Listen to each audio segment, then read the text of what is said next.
All right, so today what we're going to be doing is I'm going to be giving you an overview of Russia leading up and an overview of the development of Russia into an absolute state so that we can talk later in the week about, or maybe possibly next week, about Peter the Great. So the first thing that we're going to look at is just a little bit about Russia's geography, just a little bit of background about Russia. So this is Russia today. Of course, it's the largest country in the world.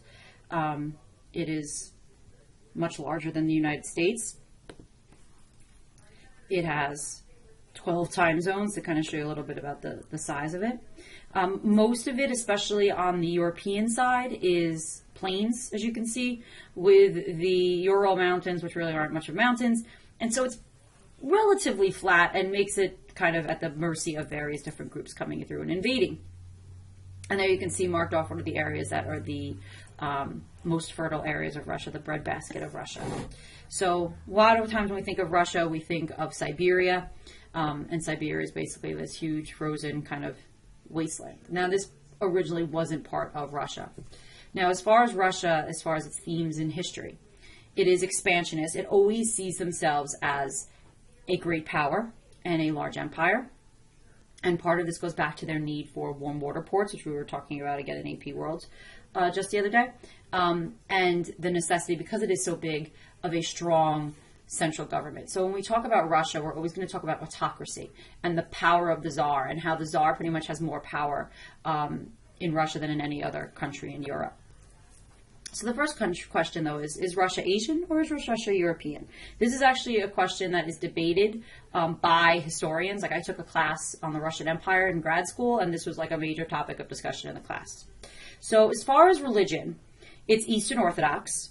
And because it's Eastern Orthodox, that connects them more to places like Constantinople or Istanbul in the former Byzantine Empire rather than Western Europe. Now, from 1240 to 1480, Russia was under Mongol occupation, and that really kept them looking towards Asia and kept them separated from Europe. But one of the things that was significant about the Mongol occupation, besides keeping them kind of isolated from the rest of Western Europe, is it forced all the various different Slavic princes to submit. They had to pay tribute to the Ottomans, and in some ways it helped to unify, the Ottomans. They had to pay tribute to the Mongols, and it helped to unify the Eastern Slavs, because the local princes were servants to the Mongols and the tax collectors. So the Mongols, I said this in class before, the Mongols really had no interest in conquering further west. Like, once they got to Russia, they were like, not really worth our time.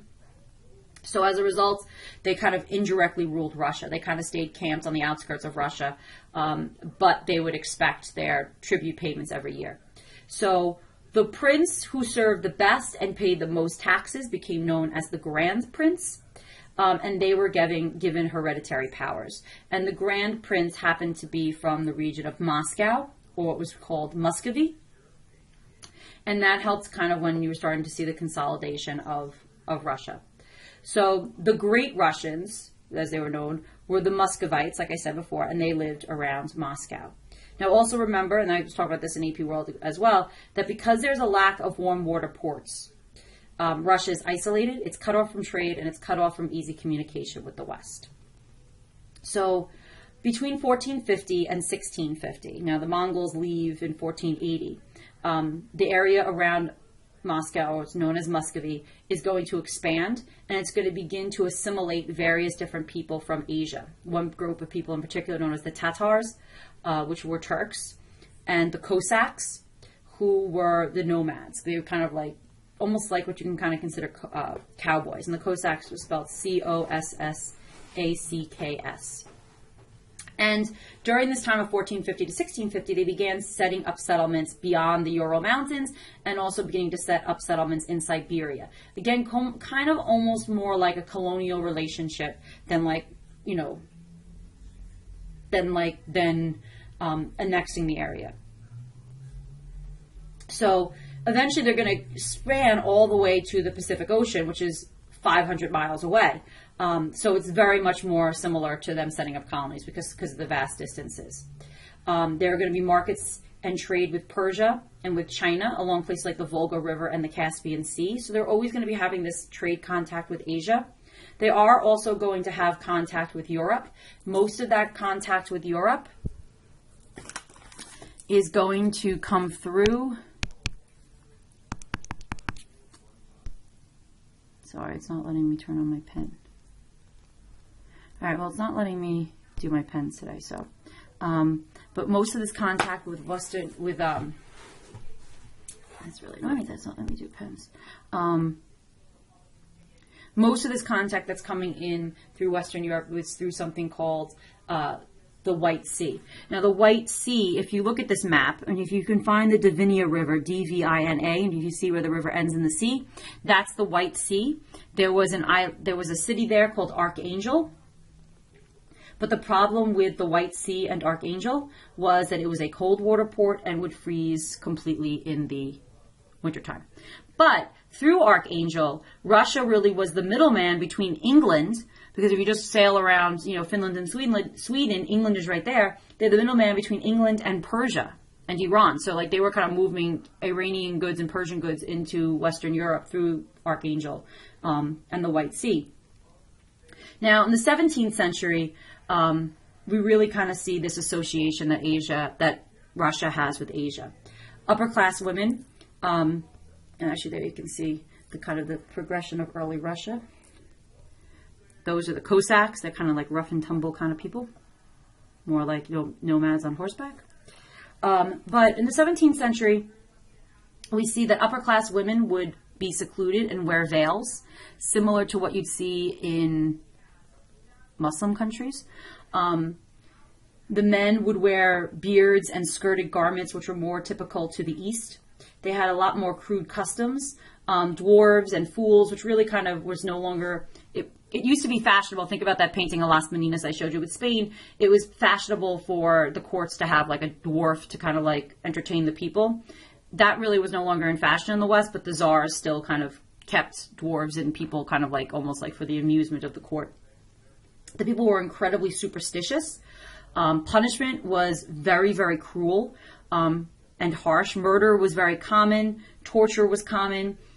These people were very kind of backwards. Arithmetic was barely understood. They didn't even use the Arabic number system. They didn't have clocks. And they used a calendar that began with the creation. So they're on a completely different calendar, and they were just completely different than Western Europe in a lot of ways. Some of their social institutions, though, were Western. They did have manners and feudal systems, and they did have some concept of a national assembly, which they called the Duma, but the Duma didn't really have much power. So here you could see, and of course the alphabet that they're using, the Cyrillic alphabet, is something that you see mostly just in Eastern Europe. This is a major city in northern Russia. It's called Novgorod. So how did the Tsars gain absolute control over Russia? So this man here, this is Ivan III. So Ivan III is going to rule from 1462 to 1505. Now, if you'll notice, if you remember, the Mongols get pushed out of Russia in 1480. So he was a prince of Moscow. He had that title, Grand Prince. And basically, at this point, the Mongols were really on the decline. And he was strong enough to stop acknowledging the Khan as a supreme leader and kind of take Russia back from the Mongols, which is what he does. And you can see this in this picture here is Ivan III tearing the Great Khan's letter requesting more tribute in 1480 and basically informing the Mongols that they were not going to be under their rule anymore. But what he does do, even though he pushes away from the Mongols, he does assimilate the Mongolian concepts of kingship. And this idea of unrestrained, unpredictable power really becomes kind of a part of the concept of the autocracy of Russia. And so here we can see this is Russia in the late 1500s. Ivan III, by the way, is known as Ivan the Great. We could see some more of the land that they've gained. And the successor, not the direct successor, there's some people in between Ivan III and Ivan IV, but Ivan IV rules from 1533 to 1584. And he is known as Ivan the Terrible. And he's the first Grand Duke of Muscovy to take the title of Tsar. And Ivan the Terrible was known for being very cruel and very ferocious to his opponents. And his aim as ruler was to consolidate his power, which in some ways is very similar to what the other European leaders were trying to do at this time. Now, he kind of had a really sad life. He, like some of our other nobles, kings, that we've been talking about recently, he came to power at a young age. His mother was regent for him. But the boyars really kind of controlled him. His mother was basically probably poisoned by the boyars when he was about 8 years old. And then he was basically neglected by the boyars. So growing up, you'd see this little ragged, kind of dirty kid running around the palace. And you'd be like, who's that kid? And they'd be like, oh, that's Ivan. And so the nobles really kind of abandoned him. And so he lived a very cruel life. He eventually takes power at 16. And when he takes power at 16, he is going to unleash a reign of terror on the boyars and the peasants, because of all of like his perceived harms that he's lived throughout his life. But one of them actually, though, is he had, he, like I said, he was pretty much neglected, wasn't really well educated, was kind of just like left to his own devices growing up in the palace. And the one time he did kind of make a friend and have this, like one of his one true friends, he was like a little bit younger than you guys, maybe like early teens, like 12, 13, 14. And the nobles had his friend killed, and he saw his body, like put his body like on display in the courtyard of the palace. So he never really had anyone kind of to love him growing up, which kind of really probably explains why he becomes such a lunatic. But he, like I said, unleashes this basically reign of terror on the boyars and the peasants. He carried out a whole bunch of mass killings, and he kind of he's like a forerunner of creating the secret police. And some of this work he liked to actually do himself. So he would go out himself and personally go after the boyars and kill them himself. So he depopulates large portions of central Russia because so many people were fleeing to get away from him. He took the artisans and the traders and he bound them to the town so they weren't allowed to move. He felt this would be better to tax them. However, this completely stunts the growth of a middle class because you're not allowing for free movement of trade. And the czars wound up monopolizing all the most important commercial activities in Russia. Now, for a brief time, this was his wife Anastasia, not the Anastasia of the cartoon, but his wife Anastasia. And supposedly Anastasia was able to kind of calm him down a bit, but she dies, and he also blames that on the boyars, and then he really starts to go wackadoo. That's another image of Anastasia. That's him on Anastasia's deathbed. Like, so after Anastasia's death, like, he really begins to go crazy on inflicting this reign of terror. This is another image. Now, remember also, Ivan the Great is Stalin's kind of, like, idol. And so he also is responsible for murdering his son, Ivan, who should have been the heir. Basically, his daughter-in-law, Ivan's son, Ivan's wife, was dressed in a way that Ivan the Terrible thought was inappropriate, and he pushed her down a flight of stairs. She was pregnant at the time, and she miscarried as a result of the fall. So Ivan kind of starts yelling at his father. Ivan grabs his walking stick that is tipped with metal and smacks him on the head, and Ivan winds up dying a couple days later of his wounds. So that also really kind of sent him off the deep end. So he kind of leaves Russia with no possible, like, effective successor. So after his death, it's known as the time of the Troubles. And during this time, there was no real czar in Russia. The nobles kind of stepped in and elected a various different series of czars. And we kind of see what was happening in Poland or what was happening in the Holy Roman Empire. So these nobles would elect the czar, but they would demand all sorts of power from the czar. The country basically plunged into different factions and into civil war. And kind of similar to what we saw in the Fronde in France, it was kind of clear that the nobles were not able to govern on their own. They needed centralized authority. So in 1613, the National Assembly decided to elect a 17-year-old boy, actually a relative of Ivan's first wife, Anastasia. His name was Mikhail Romanov, and he is going to start the Romanov Dynasty, which is going to rule Russia from 1613 until 1917. And Mikhail began to repress the representative bodies and establish power as an absolute monarch. So here's some of the areas that the palaces that Ivan would have lived in. That's St. Basil's Cathedral, which is kind of like the symbol of Moscow, which Ivan had built and then very famously blinded the eyes of the architect so it could never be recreated. That's Mikhail Romanov. That's the Romanov family crest. This is kind of showing you kind of what was happening how Russia kind of swings one way, that it becomes a little bit pro-West. You have a more reform-minded leader, but most of the time you have these very anti-West, isolationist, xenophobic, ultra-conservatives as rulers of Russia. So the third question, how did serfdom develop in Russia? So in the 17th century, serfdom was pretty much following the trends of Eastern Europe. Peasants were moving east for land. There was large amounts of movement during the time of the Troubles, and the landlords wanted assurances that they were going to have a labor force.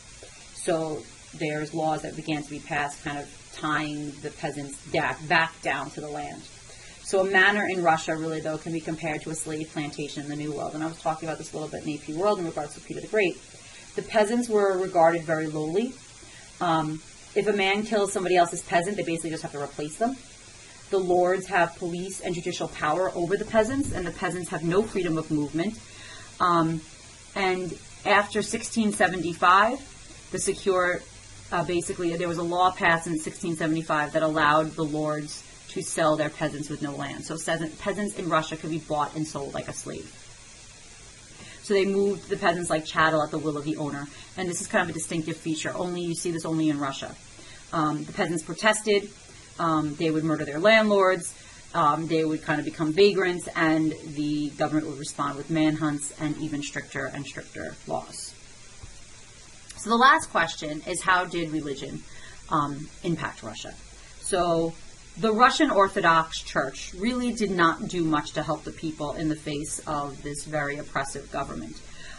They looked to the Patriarch of Constantinople as its head.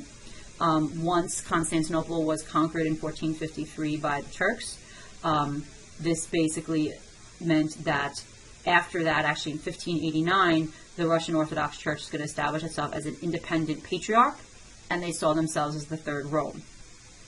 So the patriarch really, if you think about the Byzantine Empire and you think about what you learned about 9a, the whole concept of Caesaropapism, that the patriarch is under the power of the Lord, the king, and we're going to see that very much in Russia. The church really becomes an agent of the government and a means to help the government to control the people. In 1650, this kind of shows you a little bit about how superstitious the Russian people were. In 1650, the patriarch decided to kind of make some reforms and to correct some of the basically mistranslations that the Russian Bible had. And so the peasants saw these changes as so horrific because they were so superstitiously attached to the words. They saw the reformers and the patriarch as the Antichrist and the work of the devil. And this led to an outgrowth of people that were known as the Old Believers. And the Old Believers were very ignorant, and they were very fanatical, and they were very numerous amongst the peasants. And they're going to be very active in peasant uprisings because they're going to distrust any sort of organized authority. And the church and the government really becomes agents of repression of the peasants and of the Old Believers and anyone that's not willing to kind of submit to Russian autocracy.